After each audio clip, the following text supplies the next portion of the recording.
Chers frères et sœurs, chers amis, que la paix et la grâce de Dieu soient avec vous tous.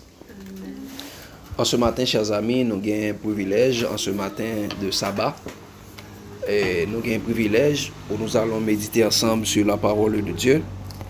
Et le titre de notre méditation pour ce matin, chers amis, c'est quelque chose de très intéressant et très important. C'est les 7 C de l'évangile éternel.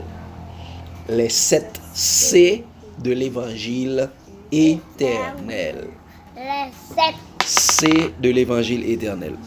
Et nous allons lire ensemble Romains 1er, verset 16-17. Il est dit, car je n'ai point honte de l'évangile, c'est une puissance de Dieu pour le salut de quiconque croit, du juif premièrement, puis du grec. Parce qu'en lui est révélée la justice de Dieu par la foi et pour la foi, selon il est écrit, le juste vivra par la foi. Chers amis, les 7 C de l'évangile éternel. Bien avant d'aller plus loin, nous prions. Éternel, notre Seigneur et notre Dieu, en cet instant, de Père, nous allons étudier ta parole. Nous te demandons de nous accorder ton Saint-Esprit, le consolateur, l'enseignant par excellence, qui peut, Seigneur Dieu, nous enseigner toutes choses, qui peut nous donner ta sagesse, afin que nous puissions apprendre, comprendre, appliquer, partager ta parole. Permets que nous puissions grandir dans la foi, combattre le bon combat de la foi, et surtout croître en Christ et devenir à la stature parfaite de Christ. Reste avec nous, puis et sois avec nous, tant de Père. Garde-nous en ta paix, en ta grâce. Au nom de Jésus, nous t'en prions, lui qui vit et qui règne au siècle des siècles. Amen. Chers amis, les 7 C de l'évangile éternel. Chers amis, nous devons comprendre que il y a 7 C dans l'évangile. Donc c'est en Jésus. Nous allons trouver 7 C en Jésus. Et à partir de ces 7 C, ces 7 C, chers amis, il va y avoir une sorte de transformation pour accomplir en nous. Le but de l'évangile, chers amis, est résumé en 7 C. Quels sont ces C? Nous allons voir, chers amis, les 7 C de l'évangile éternel. Les 7 C de l'évangile éternel, ou les 7 C que nous trouvons en Jésus-Christ.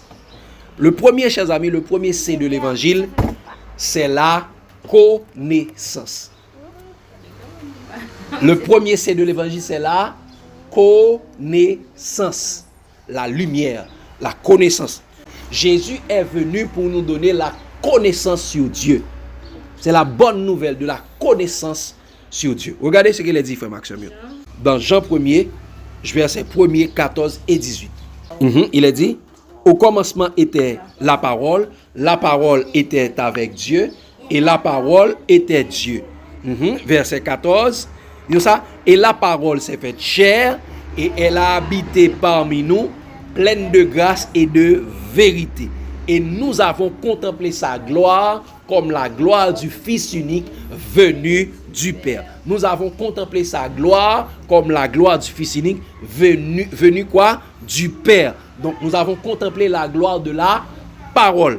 Et regardez pourquoi, qu'est-ce que cette parole nous fait? Chers amis, au verset 18, il est dit, personne n'a jamais vu Dieu. Et le Fils unique qui est dans le sein du Père est celui qui l'a fait connaître. Personne n'a jamais vu Dieu. Le Fils unique qui est dans le sein du Père l'a fait connaître.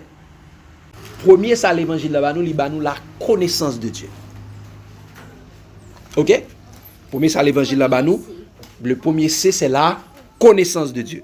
Et regardez ça, le dit, chers amis, encore une fois, tout l'évangile là, notez, ouais, l'évangile là, c'est qui est encore? C'est Jésus-Christ. Regardez Jean 14, verset 6-7. Regardez ça, Jésus dit. Jésus lui dit, je suis le chemin, la vérité et la vie. Nul ne vient au Père que par moi.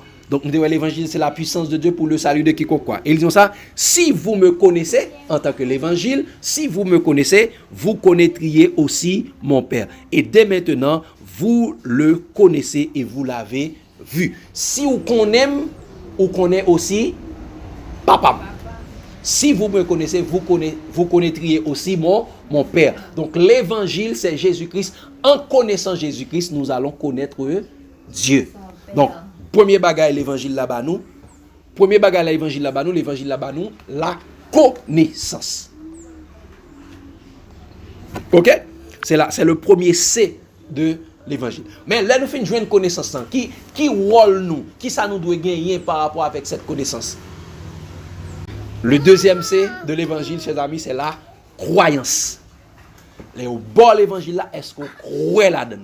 La croyance. L'évangile nous donne de la connaissance, mais maintenant, pour capable bénéficier de la connaissance de l'évangile, il faut croire à l'évangile. Regardez ce qu'il est dit, chers amis. Regardez ce qu'il est dit dans Jean 3,16.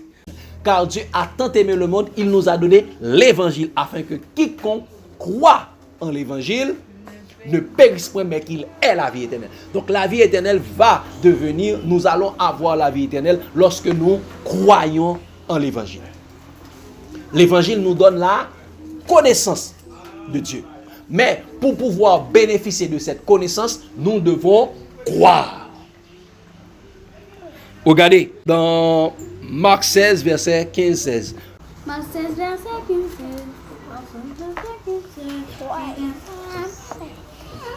Puis, il leur dit, allez par tout le monde et prêchez la bonne nouvelle. Ok, on reprend. Puis, il leur dit, allez par tout le monde et prêchez la bonne nouvelle à toute la création. Si on ne voulait pas dire prêcher la bonne nouvelle, on pouvait dire prêcher l'évangile. L'évangile, c'est la bonne nouvelle. Il dit, allez par tout le monde et prêchez l'évangile.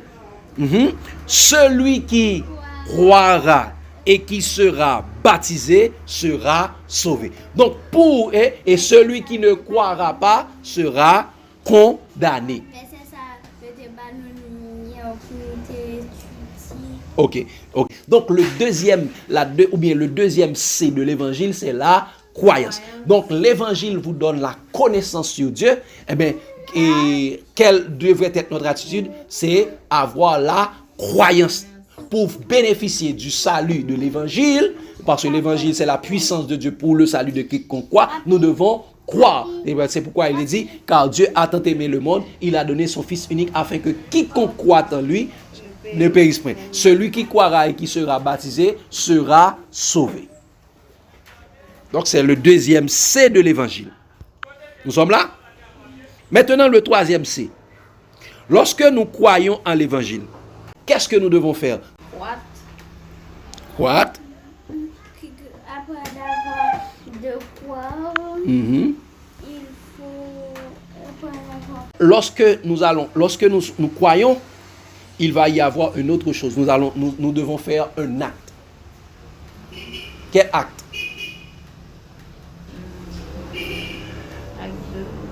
C'est un acte de baptême, mais on le met en un C.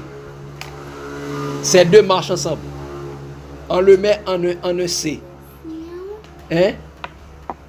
le science. Non. Non? Hein? On doit faire, et c'est un peu ça, mais c'est la non, non. Alors, dit, est-ce que tel bagage déjà? La confiance. Non, la non, la Concentration. Avant baptiser ça, vous pouvez faire. Faut gagner la La connaissance. Non. Ça y a un V.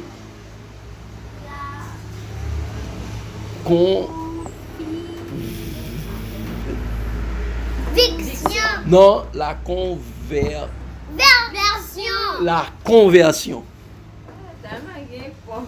Il y a plusieurs cons. Donc, premier bagage l'évangile là-bas, ou la connaissance de Dieu.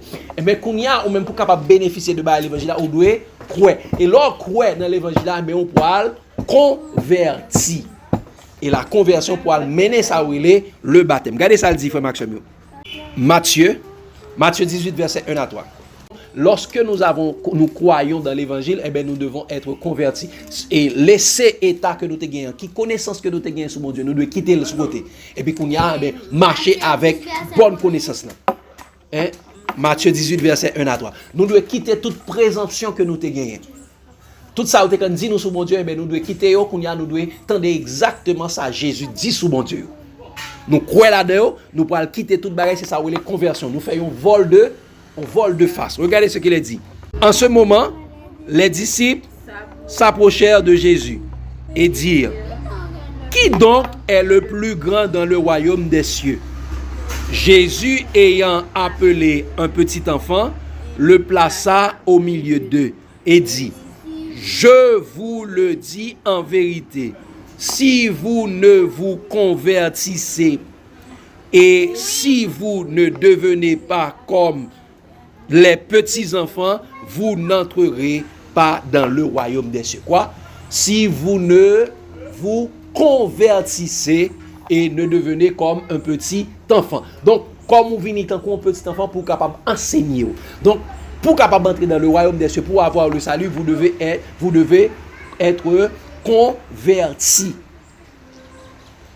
Converti. Changer de comportement. Converti est capable de venir avant le baptême, il est capable de venir après le baptême. Conversion, il est capable de marcher de deux temps. Ok, il est capable de venir avant le baptême, il est capable de venir après le baptême. Mais l'essentiel, il faut être converti. Et nous parlons qui ça converti veut dire. On allait dans Luc 22. Luc 22, verset 31-32. Luc 22, verset 31-32. Il a dit: le Seigneur dit: Simon, Simon, Satan vous a réclamé pour vous cribler comme le froment. Mais j'ai prié pour toi, afin que ta foi ne défaille point. Et toi, quand tu seras converti, affermis tes frères. Quand tu seras Simon Pierre, oui. Il dit Simon, Satan réclame pour capable cribler. Est-ce que Simon n'avait pas été baptisé? Simon avait reçu le baptême de Jean.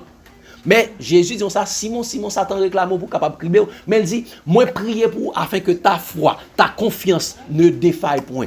Ta croyance en moi ne défaille point. Mais toi, quand tu seras converti, affermis tes frères. Donc Simon était en quoi, mais Simon n'avait pas encore été converti. Donc l'évangile doit nous convertir. Nous pouvons avoir la connaissance, nous avons entendu la connaissance, nous avons la croyance dans cette connaissance, mais la troisième étape que nous devons faire dans l'évangile, c'est être converti. Mais Simon, quand tu seras converti, affermis tes frères. Affermis tes frères. Regardez encore une fois, chers amis, le baptême et la conversion marchent de pair. Et très souvent, il y a une capable d'arriver avant l'autre, mais il y a marché de pair. Regardez ce qu'il a dit dans Acte 3, verset 19-20. Acte 3, verset 19-20. Qu'est-ce qu'il a dit? Lorsque Pierre a fini de prêcher l'évangile, où près de 3000 âmes ont reçu le baptême. Regardez ce qu'il a dit. Nous lisons ensemble. Repentez-vous donc et convertissez-vous pour que vos péchés soient effacés, afin que des temps de rafraîchissement viennent de la part du Seigneur et qu'il envoie celui qui vous a été destiné, Jésus-Christ. Repentez-vous et convertissez-vous. Donc, Pierre, après avoir fini de prêcher l'évangile, les gens ont demandé à Pierre: et frère, que ferons-nous? Il dit: repentez-vous et convertissez-vous. Repentez-vous, c'est recevoir le baptême. Convertissez-vous, c'est accepter de changer de vie. Avoir une nouvelle vie. Marcher suivant la connaissance que nous avons entendue. C'est laisser le Saint-Esprit nous conduire. C'est avoir le Saint-Esprit. Être converti, c'est laisser le Saint-Esprit nous conduire. Comme il est dit dans Jean 16, verset 12 à 15, j'ai encore beaucoup de choses à vous dire, mais vous ne pouvez pas le supporter maintenant. Mais quand le consolateur sera venu, l'Esprit de vérité, il vous conduira dans toute la vérité. Car il ne parlera pas de lui-même, mais il dira tout ce qu'il aura entendu. il me glorifiera. Donc le Saint-Esprit là pour nous conduire, est là pour nous conduire dans toute la vérité. Donc c'est lorsque nous recevons le Saint-Esprit, nous sommes convertis. Et quand est-ce que Pierre a été converti? Quand Jésus allait, et puis ça le vient joindre. Il vient joindre le Saint-Esprit au jour de la Pentecôte, et à ce moment, Pierre a été converti. Donc, le première étape de l'évangile, c'est quoi? C'est avoir la connaissance. L'évangile nous donne la connaissance de Dieu. Et qu'est-ce que nous devons, quelle devrait être notre attitude par rapport à cette connaissance? Nous devons croire en cette connaissance. Et lorsque nous croyons dans cette connaissance, et à partir de cette connaissance, qu'est-ce que nous allons faire? Nous allons être convertis. Donc, lorsque nous sommes convertis, qu'est-ce qui est débuté maintenant? Nous allons débuter avec quoi? La course céleste. La course chrétienne. Le 4e C, c'est quoi? C'est la course chrétienne. Nous allons commencer avec la course pour remporter le prix de la vocation céleste. Regardez ce que Jésus dit, chers frères et sœurs. Dans Marc 8, verset 34 à 38. Marc 8, verset 34 à 38. Il dit, puis, ayant appelé la foule avec ses disciples, il leur dit, si quelqu'un veut venir après moi, qu'il renonce à lui-même, qu'il se charge de sa croix et me suive. Donc la course chrétienne commence lorsque nous renonçons à nous-mêmes, renoncer à notre identité, renoncer à notre personnalité, renoncer à notre professionnalité, renoncer à notre religiosité, renoncer à tout. Renoncer à tout, se charger de sa croix et suivre Jésus. Il continue pour dire au verset 35, il a dit, car celui qui voudra sauver sa vie, la perdra. Mais celui qui la perdra à cause de moi et de la bonne nouvelle, et la sauvera. S'il ne voulait pas dire la bonne nouvelle, qu'est-ce qu'il pourrait dire? Soit on dit bonne nouvelle ou bien on dit l'évangile. On dit c'est bonne nouvelle ou l'évangile. L'évangile c'est la bonne nouvelle. Ou bien l'évangile c'est la puissance de Dieu pour le salut de quiconque croit. Donc il dit ça. C'est pourquoi il dit ça. Car celui qui voudra gagner et sauver sa vie la perdra. Mais celui qui la perdra à cause de moi et de la bonne nouvelle et de l'évangile la sauvera. Et il continue pour dire, et que sert-il à un homme de gagner le monde s'il perd son âme? Que donnerait un homme en échange à son âme? Car quiconque aura honte de moi et de mes paroles au milieu de cette génération adultère et pécheresse, le Fils de l'homme aura aussi honte de lui quand il viendra dans sa gloire, dans la gloire de son Père et des saints anges. Donc, Jésus dit quiconque faut que nous capables de renoncer à nous-mêmes pour nous capables de suivre lui. Donc, pour suivre lui, nous commencer la course chrétienne. Donc, en suivant Jésus, nous commençons quoi? La course chrétienne. Nous devons renoncer à tout bagaille net. Chargez-nous de quoi nous et suivre. Et il y a un monde qui t'a accompli cette mission, chers amis. Il y a un monde qui t'a accompli, qui t'a parlé nous vraiment. Voici la course chrétienne, c'est Paul. Apôtre Paul. Regardez ce que apôtre Paul dit, frère Maxime. Philippiens 3, verset 12-14. Il a dit, ce n'est pas que j'ai déjà remporté le prix ou que j'ai déjà atteint la perfection. Mais je cours pour tâcher de le saisir, puisque moi aussi j'ai été saisi par Jésus-Christ. Qu'est-ce que j'ai fait? J'ai dit, je cours. Il continue pour dire au verset 13, il dit, frère, je ne pense pas l'avoir saisi, mais je fais une chose, oubliant ce qui est en arrière et me portant vers ce qui est en avant. Je cours vers le but pour remporter le prix de la vocation céleste de Dieu en Jésus-Christ. Je fais comme ça. Je cours vers le but pour remporter le prix de la vocation céleste. Donc, lorsque on est converti, à ce moment-là, commence la course chrétienne. Et Jésus t'a dit, si quelqu'un veut venir à moi, après moi, qu'il renonce à lui-même. Qui ça le fait? Qu'il renonce à lui-même. Regardez comment Paul s'est renoncé. Regardez ce que ça veut dire. Nous sommes dans Philippiens, le verset 4-8. Comment renoncer à soi-même? Regardez ce que Paul appelle renoncer à soi-même. Il dit, moi aussi, cependant, j'aurais sujet de mettre ma confiance en la chair si quelqu'un autre croit pouvoir se confier en la chair, je le puis davantage. Qui ça? Paul dit, moi t'es capable de mettre confiance en la chair. Si on monde t'es capable de faire ça, moi-même tout me capable de faire plus que mon. Pour qui ça Paul t'es capable de faire plus que mon? Regardez ce qu'il a dit. Il dit, moi, circoncis le 8e jour, de la race d'Israël, de la tribu de Benjamin, hébreu et né d'hébreu, quant à la loi, pharisien, quant aux zèles, persécuteurs de l'Église, irréprochable à l'égard de la justice de la loi. Regarde tout ça, Paul t'es qui ça? Il était circoncis le 8e jour.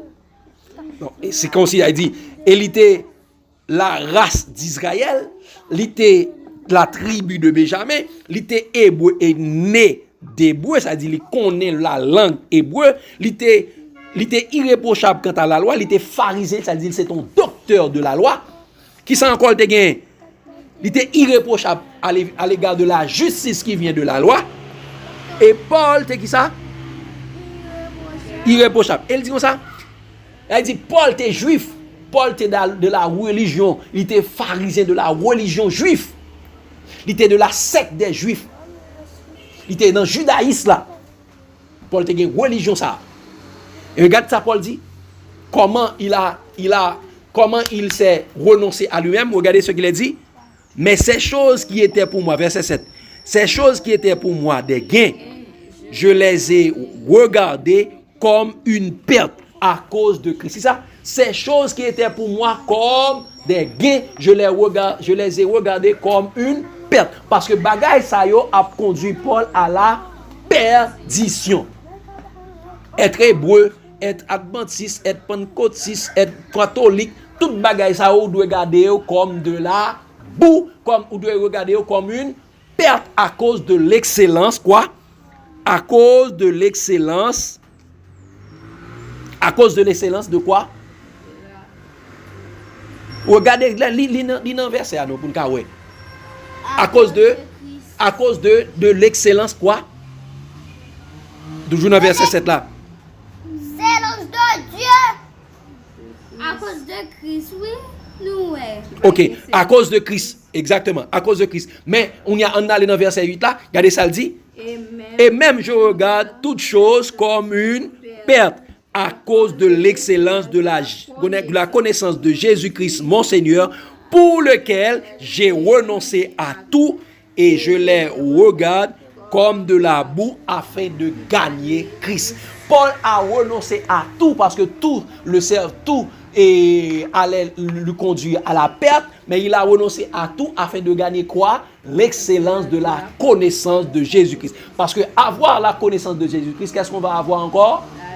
La vie éternelle, parce que la vie éternelle, c'est qu'ils te connaissent, toi le seul vrai Dieu, et celui que tu as envoyé, Jésus-Christ.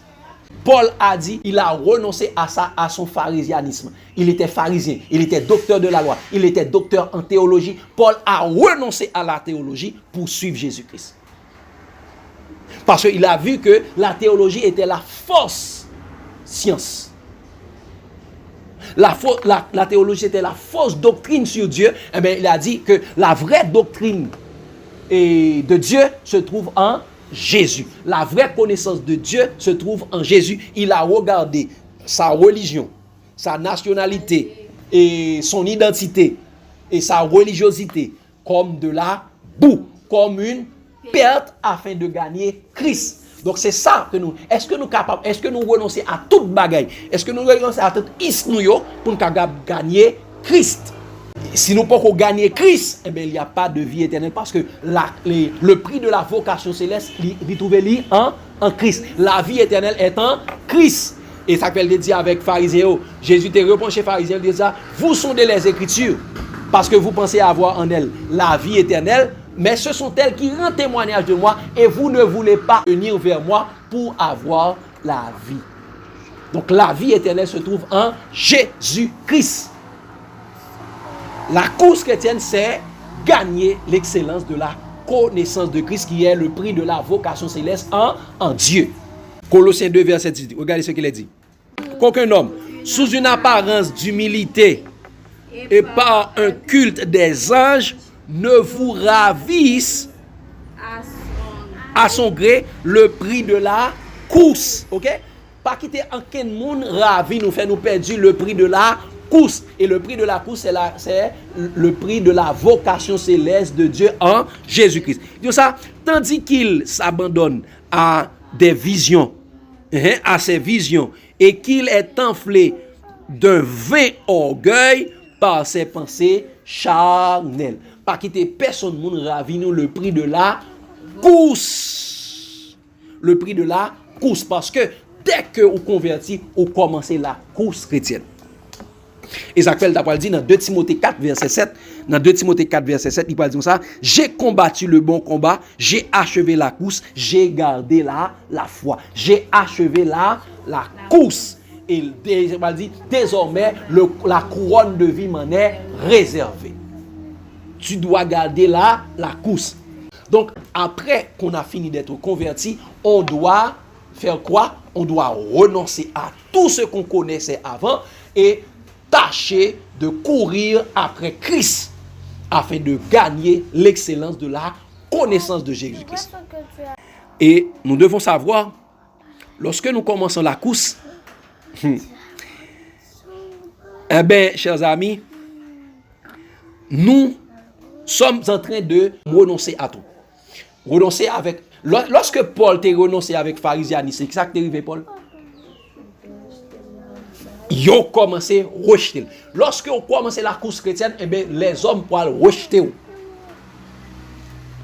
Les hommes pourront dire, ah, peut-être ou pas commencer ou pas d'accord pour dire, pour parler parole par encore, pour parler exactement ça Jésus m'a dit au fait, eh bien, on pourra commencer à persécuter. Regardez ça, il dit dans 1 Pierre 4.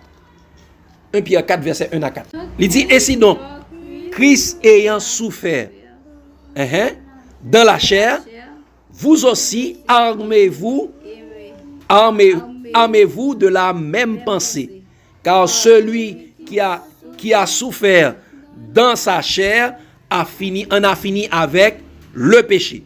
Il dit, afin de vivre non plus selon les convoitises des hommes, mais selon la volonté de Dieu. Ok? Selon la volonté de Dieu. Il dit, pendant le temps qui lui reste à vivre dans la chair.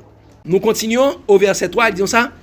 C'est assez, en effet, d'avoir dans le temps passé accompli la volonté des païens, en marchant dans la dissolution, les convoitises, l'ivrognerie, l'excès du manger et du boire, les idolâtries, quoi? Idolâtries criminelles. Nous songez ça, idolâtrie criminelle, encore c'est la cupidité, l'impudicité et non, c'est la cupidité, l'impudicité et l'impureté.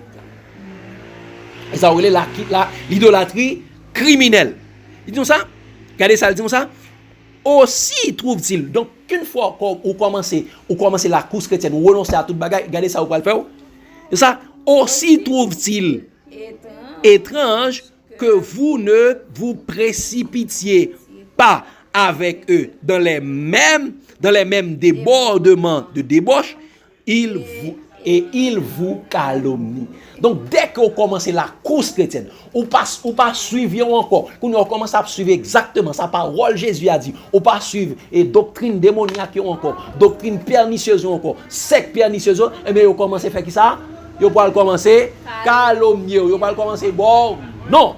Ça fait Jésus dit, mais les bagages sont arrivés, au contraire, on doit être content parce que Jésus dit, heureux ceux qui sont persécutés pour la justice, car le royaume des cieux est à eux. Il dit, heureux serez-vous lorsqu'on vous outragera, vous persécutera, conduira de vous conduira de vous faussement toutes sortes de mal. Il dit, soyez dans l'allégresse, car c'est ainsi qu'ils ont persécuté les prophètes qui ont été avant vous. Donc, dès qu'on pas marcher dans la doctrine, on commence à marcher dans ça, Jésus dit, on commence à calomnier, on commence à boire. Non! Sous côté, et là, ça a vraiment commencé la course chrétienne. Dès qu'on voulait faire exactement ça, Jésus dit, on commence la course chrétienne. Ou commencer à prendre quoi exactement. Donc, dès que vous commencez la course, eh bien, tout le monde pourra commencer à persécuter, calomnier, mauvais nom. Parce qu'on pas arrêter dans ici encore, ou pas arrêter dans dénomination, ou pas arrêter dans suivre doctrine encore. Même Jean-Paul pas suivre le pharisianisme encore, Paul pas suivre le judaïsme encore. Mais par cela, les hommes étaient calomniés. Commence à persécuter Paul, ils lapidé Paul, ils fait Paul passer en pile tribulation, car Jésus dit, vous aurez des tribulations dans le monde, mais prenez courage car j'ai vaincu le monde. Premier c'est qui c'est encore dans l'évangile, c'est la connaissance. Après la connaissance vient de la connaissance vient la croyance. Après la croyance vient la conversion. Donc, la conversion vient la course, le début de la course. Après la course vient, tu es devenu quoi? Chrétien. Tu es devenu chrétien. Donc, ou changer nationalité. Ou pas is encore, mais qu'on y a vu chrétien tout court. Ok? Après, tu es devenu, le 5e c'est tu es devenu chrétien tout court. Ou pas dans qu'un is encore, tu es devenu chrétien. Être chrétien, chers amis, c'est refléter l'image de Christ. Être chrétien, chers amis, c'est être caché en Jésus-Christ. C'est vivre pleinement en Jésus-Christ. Et ça fait Paul te dit, j'ai été crucifié avec Christ. Si je vis maintenant, ce n'est plus moi qui vis, c'est Christ qui vit en moi. Si je vis maintenant dans la chair, je vis par la foi au Fils de Dieu, qui m'a aimé et qui s'est livré pour moi. Donc, nous suspendons, nous venons crucifier avec Christ. Nous avons crucifié la chair. Nous suspendons marcher selon la chair, mais quand nous avons marché, nous reflétons l'image de Christ. Regardez ça le dit, frère Maxime, dans 2 Pierre, dans 1 Pierre 4. Regardez ça le dit dans verset 12, 14 là. Verset 12, bien-aimé. Verset 12, 12 à 14, c'est ça. Bien-aimé, ne soyez pas surpris comme une chose étrange qui vous arrive de la fournaise qui est au milieu de vous pour vous éprouver. Réjouissez-vous au contraire de la part que vous avez aux souffrances de Christ, afin que vous soyez aussi dans la joie et dans l'allégresse lorsque sa gloire apparaîtra. Verset 14 dit, si vous êtes outragés pour le nom de Christ, vous êtes heureux parce que l'esprit de gloire, l'esprit de Dieu repose sur vous. Ça, si vous êtes quoi? Si vous êtes outragés pour le nom de Christ. Paul dit, si vous êtes outragés pour le nom de Christ. S'il y a persécuté pour le nom de Christ, il dit au contraire, vous devez être heureux, vous devez être dans la joie. Parce que la gloire de l'esprit, la gloire de Dieu, lui reposer sur vous-même. Et quel est le nom de Christ? Regardez ça, Paul dit, regardez ça, Pierre dit exactement avant. Elle dit, si vous êtes outragés pour le nom de Christ, quel est le nom de Christ? Regardez ça, elle dit dans verset 15 à 19 là.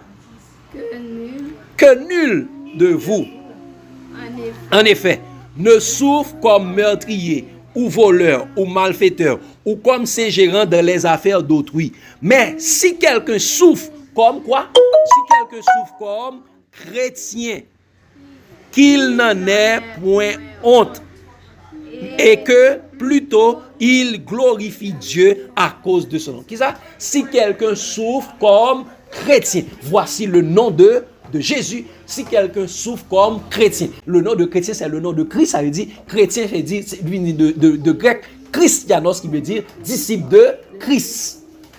Tu es disciple. Tu es disciple, mais tu n'es pas disciple de n'importe qui. Tu es disciple de Christ. Tu n'es plus un membre d'église. Tu n'es plus un membre d'une dénomination, mais tu es un disciple de Christ. Tu es un membre du corps de Christ.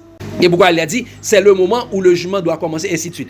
Et regardez, Paul t'a accepté cette. Donc, il n'y a pas l'outrage, ou quoi, commencer à persécuter. Et regardez ça, Paul te dit exactement dans Acte 26. Acte 26, verset 28-29. Acte 26, verset 28-29. Dès qu'on commence la course, ou commence la course, on vient commencer chrétien. On vient porter non Christ. On y a ou effacer qu'on y a c'est Christ qui vivent dans nous-mêmes. Mais il y a pas l'outrage en pile pour capable passer au pas l'outrage pour capable descendre quoi. Acte 26 verset 28-29. Il dit et Agrippa dit à Paul, tu vas bientôt me persuader de devenir chrétien. Et quand est-ce qu'on a appelé Paul chrétien? Regardez ce qui était arrivé à Paul. Il dit, Paul répondit, que ce soit bientôt ou que ce soit tard, plaise à Dieu, non seulement toi, mais encore ceux qui m'écoutent aujourd'hui, vous deveniez tel que je suis à cause et à l'exception des liens. Paul était enchaîné, mais Paul avait porté le nom de chrétien. Au côté, Paul était digne de ce nom. Paul dit non pas même. Paul dit non pas. Paul pas dit pareil les chrétiens non. Paul dit il était digne de ce nom. C'est ce qui a fait Pierre te dit ça. Si yo outrage à cause de chrétien, au contraire on doit qui ça? Ou doit porter non ça avec un pile dignité parce que son nom qui digne. Ou pas de honte de ce nom. Ou pas de honte de ce nom. Voilà. Dès que tu es chrétien, qu'est-ce que tu dois faire comme sixième? Pour ne pas être découragé par toutes les calomnies, c'est la contemplation. Tu as regardé. Non, ça me dit que dit que ça, donc, le sixième C de la course chrétienne, ou bien le sixième C de l'évangile éternel, c'est la contemplation. Il faut contempler Jésus-Christ. Tu as renoncé à tout, mais à présent, pour ne pas abandonner, pour ne pas être découragé, pour ne pas, pour ne pas perdre courage, on doit contempler Christ. Donc, le sixième C de l'évangile éternel, c'est la contemplation. Quel est le titre du message encore? Les 7 C de l'évangile éternel. Le sixième C, c'est la contemplation. Regardez dans Acte 7. Regardez une personne, la première personne qui a contemplé, qui a fait cette contemplation. Au lieu, lorsqu'il était, on l'a arrêté, on est en train de le juger, on est en train de le lapider, mais lui, au lieu d'abandonner, qu'est-ce qu'il fait? Il est en train de contempler Jésus en la personne d'Étienne. Regardez ce qu'il a dit dans Acte 7, versets 54 à 56. Il a dit, en entendant ces paroles, ils étaient furieux dans leur cœur. Ils graissèrent les dents contre lui. Quoi? Les Juifs graissèrent les dents, les judaïstes. Ok? Les judaïstes, les pharisiens, les sadducéens, ainsi de suite. De la même façon, cela va nous arriver à la fin des temps. Il dit, ils graissèrent les dents contre lui. Alors que dans leur loi, il dit que tu ne tueras point. Ils graissèrent les dents contre lui. Il continue, verset 55. Il dit, mais Étienne, rempli du Saint-Esprit et fixant les regards vers le ciel, il vit quoi? Vit là la gloire de Dieu et Jésus-Christ debout à la droite de Dieu. Qu'est-ce que Étienne a vu? Par le Saint-Esprit, il fixa les regards vers le ciel, il vit la gloire de Dieu et Jésus-Christ debout à la droite de Dieu.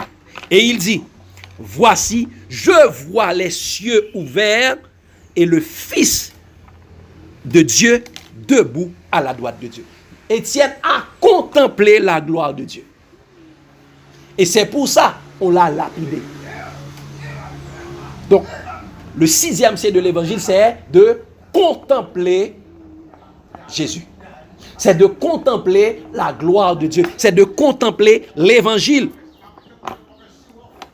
Regardez ce qu'il a dit dans Jean 1er, verset 14. Jean 1er, verset 14, qu'est-ce qu'il a dit? Et la parole a été faite chair et elle a habité parmi nous. Et la parole a été faite chair. Elle a habité parmi nous. Pleine de grâce et de vérité. Et nous avons contemplé sa gloire, Une gloire comme la gloire du Fils unique venu du Père. Nous devons contempler la gloire de l'évangile. Qu'est-ce que nous devons faire? Nous devons contempler la gloire de l'évangile. Regardez ce qu'il est dit également dans 2 Corinthiens 4. 2 Corinthiens 4, verset 3 à 4. Donc, nous devons contempler l'évangile. Et quand on contemple l'évangile, c'est contempler la gloire de Dieu. Et nous allons voir tout à l'heure. Si notre évangile est encore voilé, il est voilé pour ceux qui périssent. Pour les incrédules dont le Dieu de ces siècles a aveuglé l'intelligence afin qu'ils ne vissent pas briller la splendeur de l'évangile de la gloire de Christ qui est l'image de Dieu. Si notre évangile est encore voilé, il est voilé pour les gens qui ont péri, pour les gens qui ont perdu, pour les gens qui n'ont pas l'amour de la vérité, pour être capable de voir la splendeur de l'évangile qui t'a brillé sur la face de Christ. Ça n'a pas été fait eux-mêmes. Ça n'a les autant d'Étienne a dit ça, ça a fait. Ils ont graissé les dents, ils ont bouché les oreilles et ils ont lapidé Étienne.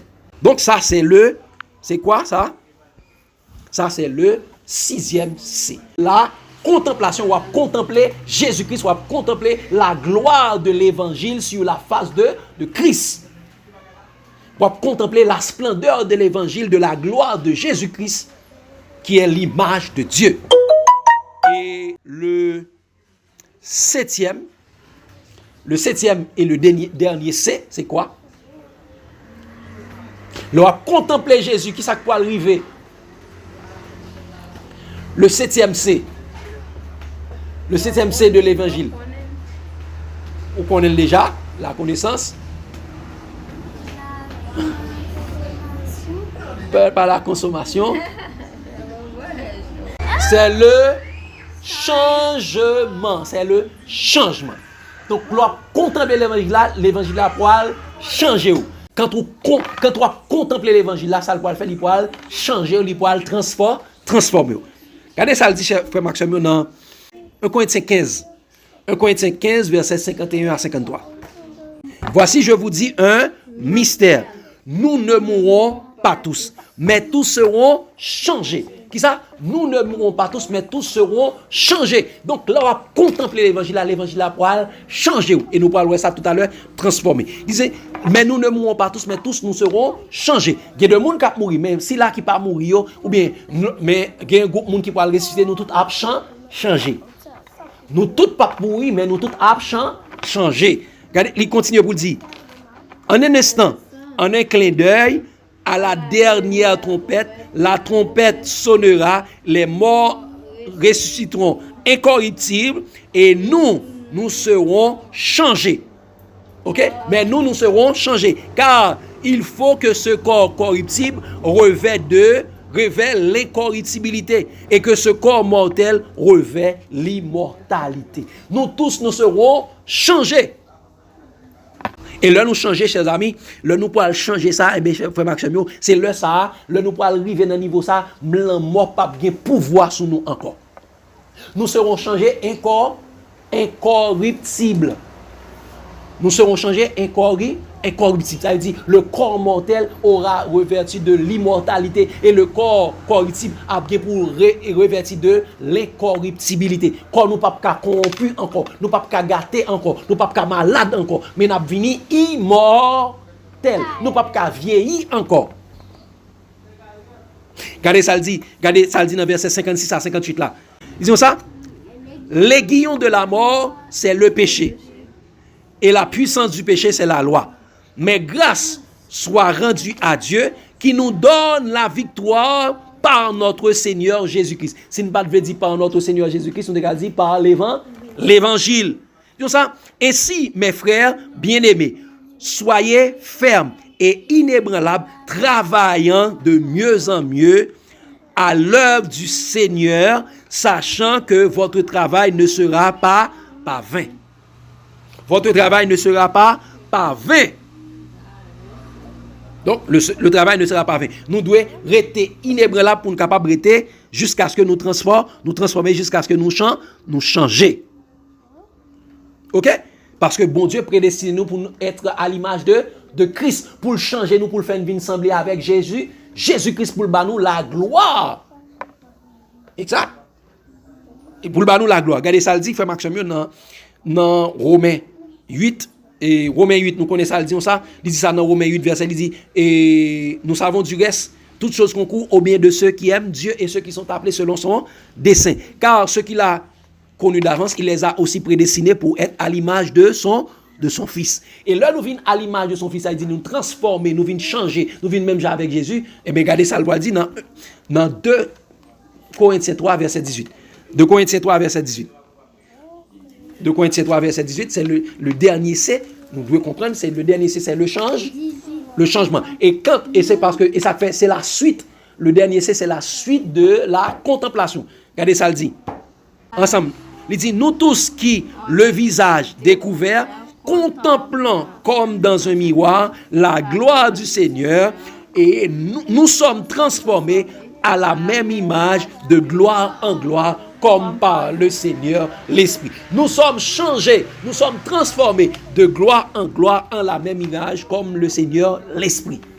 Donc, lorsqu'on contemple l'évangile là, eh bien, on peut venir, l'évangile là a changé, la peut transformer à l'image de Christ. Donc, les 7 C de l'évangile éternel, c'est 1, la connaissance, 2, c'est la croyance, 3, c'est la conversion, 4, c'est le début de la course chrétienne, 5, c'est ou devenir chrétien. 6, ou à contempler Christ pour pas jamais abandonner. Et là, à contempler Christ, ou pour changer, ou pour gagner un changement, ou pour gagner une transformation, ou pour le transformer à l'image de Christ. Mes chers amis, donc, qui attitude nous a de gagner pour nous vivre dans 7e CA? Qui attitude que nous a de gagner pour nous capable vivre dans 7 CA? Apocalypse 14, verset 12. Il dit, c'est ici la persévérance des saints qui gardent les commandements de Dieu et la foi de Jésus, la foi de l'évangile, faut que nous restions persévérés. Et regardez ça le dit dans Romains 8 là. Regardez ça le dit dans Romains 8 verset 31 à 34. Pas quitter rien séparer nous de Jésus-Christ. Pas quitter rien séparer nous de mon Dieu jusqu'à ce que nous arrivions au 7e C. Et là nous arrivons au 7e C, mais dans le moment ça pas de péché encore. Regardez, nous avons gagné la victoire sur le péché. Regardez ça le dit. Romains 8, verset 31 à 34. Ils disent ça. Nous lisons ensemble. Que dirons-nous donc à l'égard de ces choses? Si Dieu est pour nous, qui sera contre nous? Lui qui n'a point épargné son fils, son propre fils, mais qui l'a livré pour nous tous, comment ne nous donnera-t-il pas aussi toutes choses avec lui? Qui nous accusera les élus de Dieu? C'est Dieu qui ça? C'est Dieu qui justifie. Qui nous condamnera? Christ est mort, bien plus il est ressuscité et il est à la droite de Dieu. Il intercède pour nous. Dieu est en train de intercéder. Jésus est en train de nous défendre devant Dieu. Donc, nous pas devons connaître en quel monde pas capable. En quel monde pas capable qui c'est encore? Pas capable condamner nous encore. Il continue dans verset 35 à 39, là, il dit ça. Qui nous séparera de l'amour de Christ? Sera-ce la tribulation, ou l'angoisse, ou la persécution, ou la faim, ou la nudité, ou le péril, ou l'épée, selon qu'il est écrit, c'est à cause de toi qu'on nous met à mort tous les jours, qu'on nous regarde comme des brebis destinées à la boucherie. Il dit, mais dans toutes ces choses, nous sommes plus que vainqueurs par celui qui nous a aimés. Car j'ai l'assurance, ni la mort, ni la vie, ni les choses, ni les anges, ni les dominations, ni les choses présentes, ni les choses à venir, ni les puissances, ni la hauteur, ni la profondeur, ni aucune autre créature ne pourra nous séparer de l'amour de Dieu manifesté en Jésus-Christ. Amen. rien pas séparer nous. Donc, depuis nous rester dans la persévérance, ces 7 C seront accomplis dans notre vie. 1. Nous aurons la connaissance. Et 2, lorsque nous recevons cette connaissance, nous devons croire, nous devons avoir la croyance. Après la croyance viendra la conversion. Donc cette connaissance va nous convertir.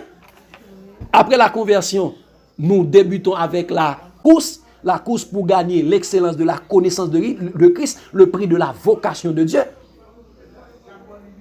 En restant dans la course, malgré les persécutions, si nous restons, nous allons devenir des chrétiens, nous allons changer de nationalité, sans changer d'identité, nous allons porter le nom de Christ. Le nom de Christ, c'est le nom de ces chrétiens.